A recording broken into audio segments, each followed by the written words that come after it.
Okay, so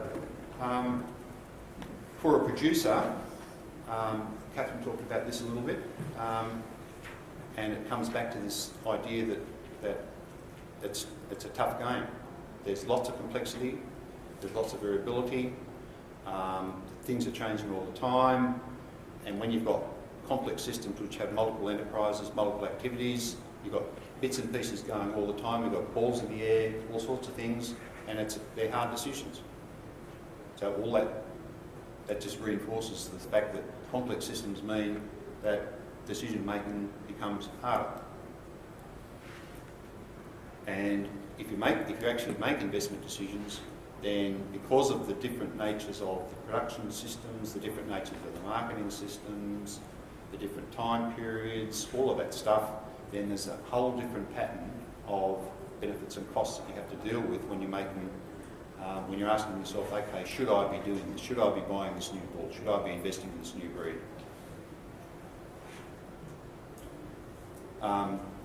Very quickly, there's often the case that in a broadacre agriculture, for example, in a lot of our grazing areas, they're running, producers are running different enterprises, beef and sheep, which not only compete for resources on the farm, but also compete for the consumer dollar in the final marketplace. So you can't be making the simple decision about whether it costs less or yields more on the farm without accounting for what those ultimate market effects might be. Some work that Siobhan Dent did way back in early 2000 did some simulation experiments with a little model of beef and lamb production and marketing, and what she was able to do was turn on or turn off cross-commodity relationships through the cross-price elasticities, and then ran a number of scenarios about exogenous effects and what that might mean. And just for one particular output variable, the price ratio between the wholesale and farm price, she found that yes, there were significant effects of whether you counted something as a single industry or whether you treated it as related industries. You know, the effects are small, but there's effects there anyway.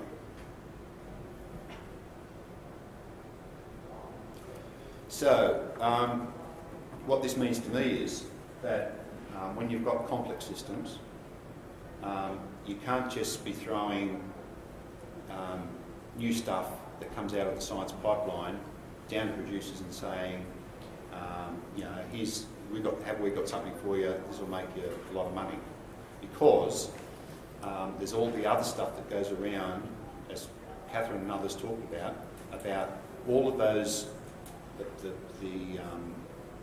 all of the factors in the farm business and in the family that relate to whether or not something is adoptable. Right? What I reckon is that you have to turn it around the other side and come at it from the producer's point of view and say, what's the issue what's the problem that you've got that you want to solve? Here are some options for you to help with that. Let's investigate which one of those is likely to be a winner for you. And in our beef CRC work, we've got this thing called Beef Profit Partnerships, which does exactly that, and it's very similar to the evaluation and support group approach, where you actually get groups of producers together and they form support networks for each other. Right? And you're circumventing all of that stuff, bringing it down, and there's a formal structure that you go through to make, here's how you check the options, here's how you evaluate whether it's successful, all that sort of thing. And I think, speaking with some of the people like MLA, they're actually now moving a little bit more towards the benefits of this sort of approach rather than the straight awareness or field day type way of getting stuff out on the ground. When we're evaluating R&D, I don't think we take nearly enough account of the variability that's out there. And it's not just variability in models and things like that that we normally do in sensitivity. It's variability in, okay, what's the actual effect of that technology? You know, what's the biophysical effect that you're shooting for? What if something happens next month that changes that around? You know, what if you get flooded next month? Well, what if something else happens? What are the ranges? What are the ups and downs? Give people ranges of expected outcomes rather than just point estimates. And of course, all the things about world markets, climate variability, all that sort of stuff. You know, there's ways and means around that to build in probability distribution into all of this.